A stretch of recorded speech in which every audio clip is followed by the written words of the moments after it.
Aku melihat Rahmat sebagai seorang pemuda sederhana yang datang ke Jakarta dengan sejuta harapan. Ia berusia 24 tahun, wajahnya masih menyimpan semangat. Namun mata itu perlahan mulai redup dipenuhi dengan rasa lelah. Rahmat merantau dari desa, membawa doa kedua orang tuanya dan segenggam tekad untuk mengubah nasib. Tidak ada sambutan ramah untuknya di Jakarta, melainkan dengan kebisingan, debu, dan kesepian yang tak bertepi. Ia memilih bertahan dengan menjadi penjual sate keliling. Gerobaknya tua, rodanya sering rusak, namun ia tetap berjalan dari satu gang ke gang yang lain. Setiap malam, ia berdiri di bawah lampu jalan yang redup, berharap ada yang membeli satenya.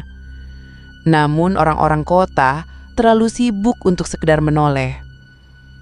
Aku melihatnya sering menunduk, menahan rasa lapar karena tak satu pun dagangannya terjual. Rahmat hanyalah bayangan di tengah keramaian kota.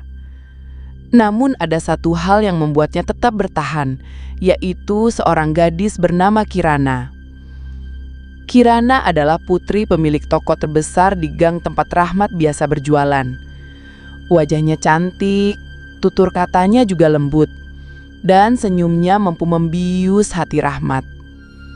Setiap sore Rahmat menunggu di depan toko itu, hanya untuk melihat wajah Kirana.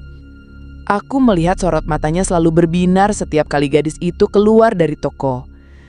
Bagi Rahmat, senyum itu adalah harapan, meski ia tahu senyum itu bukan untuknya. Dunia mereka berbeda.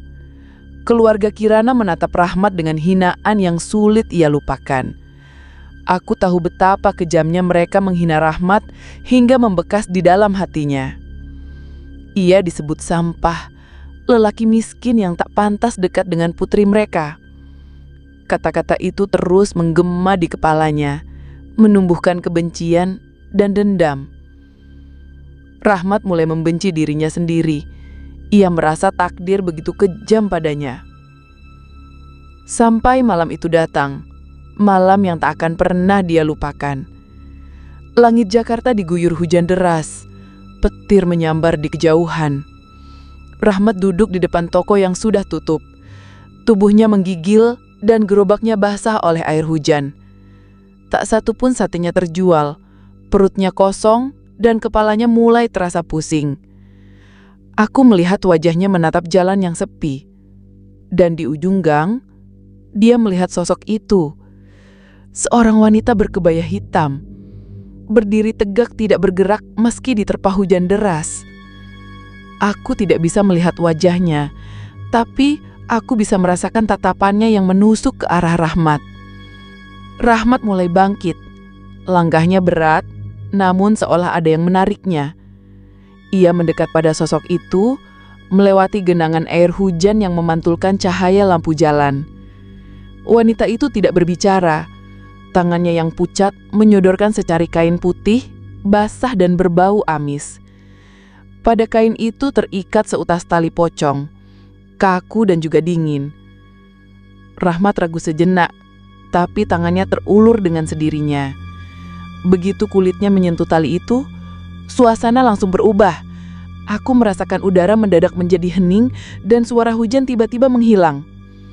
Hanya ada kegelapan yang menelan seluruh gang.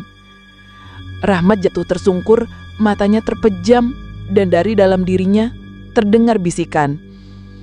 Suara itu lembut, tapi penuh dengan racun. Suara yang menanyakan apakah ia ingin kaya raya, memiliki cinta dan kekuasaan.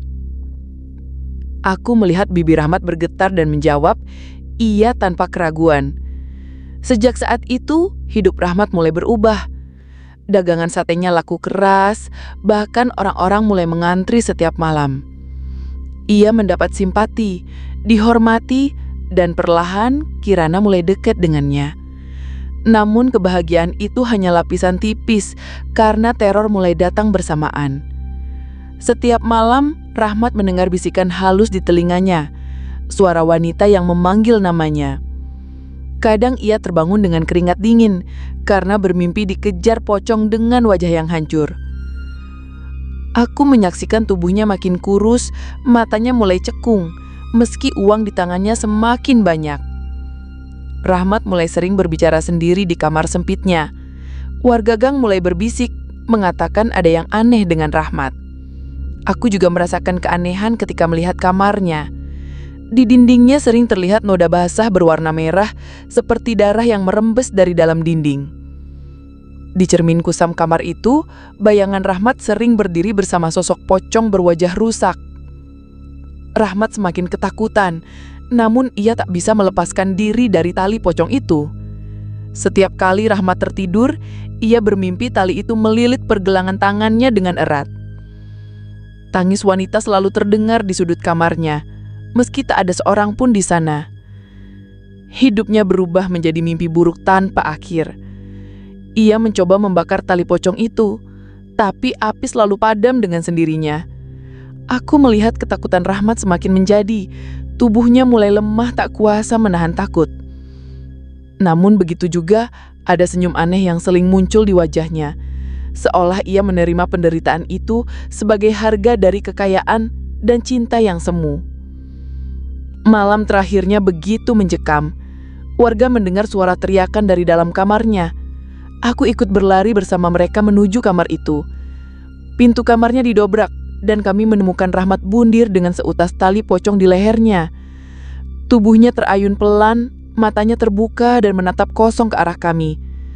Namun yang membuat kami takut adalah senyum di wajahnya. Senyum puas, seolah bundir itu adalah sebuah kemenangan.